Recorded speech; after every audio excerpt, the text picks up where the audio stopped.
Bonjour à tous, nous sommes lundi. Merci de nous suivre sur RTI 1 en ce début de semaine. Aujourd'hui, 10 octobre, la journée de la santé mentale vise à sensibiliser l'opinion aux problèmes de troubles mentaux. Les investissements dans les services de prévention, de promotion et de traitement sont encouragés. L'accès au traitement est un problème dans la plupart des pays. Cette année, le thème de la journée est dépression, une crise mondiale. Sachant que la dépression touche plus de 350 millions de personnes, tous âges confondus, dans toutes les communautés et contribue de manière importante à la morbidité. Cette semaine est consacrée à la mère et à l'enfant. Du 6 au 14 octobre, le ministère de la Santé et de l'Hygiène publique sensibilise les populations sur les gestes simples à adopter au quotidien afin de réduire les décès chez le couple mère-enfant. Aurélia Drokula et Rigoré. Une semaine pour sensibiliser contre le taux de mortalité chez la femme et chez l'enfant. Selon un sondage du ministère de la Santé et de l'Hygiène publique, sur 100 000 accouchements, 614 femmes perdent la vie. Ces décès sont causés par plusieurs facteurs. C'est pour réduire ce taux de mortalité que les agents du ministère de la Santé et de l'Hygiène publique sont descendus sur le terrain. Objectif, sensibiliser les populations. Cette campagne, nommée Semaine nationale La santé, la mère et l'enfant, intègre à la fois la promotion des gestes simples favorables à la santé de la mère et de l'enfant et des offres de soins gratuits pour cette population cible. Ces actions contre les mortalités maternelles et infantiles sont encouragées par les organisations internationales.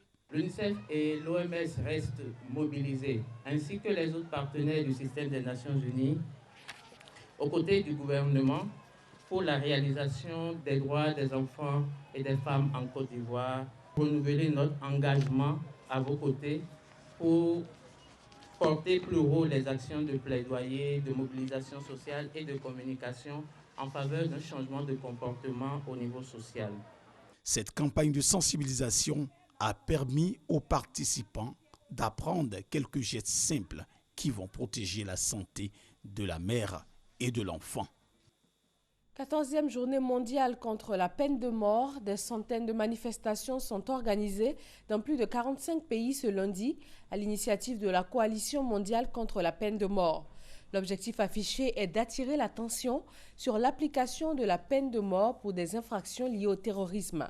Dans son rapport annuel, Amnesty International souligne que 95% des condamnés à mort le sont dans 5 pays. La Chine, de loin le plus important, avec entre 1000 et 3000 exécutions annuelles, suivi par l'Arabie Saoudite, l'Iran, le Pakistan et les États-Unis, où 3000 prisonniers attendent dans le couloir de la mort. En République démocratique du Congo, un nouveau massacre a fait au moins 9 morts. Cette nouvelle attaque a eu lieu dimanche soir à Beni, dans l'est du pays. Un bilan provisoire fait état de 9 morts donc, dont 2 militaires et un assaillant. L'attaque est attribuée aux rebelles ougandais des ADF. Des centaines de personnes ont été tuées dans des attaques récurrentes à Beni depuis 2 ans.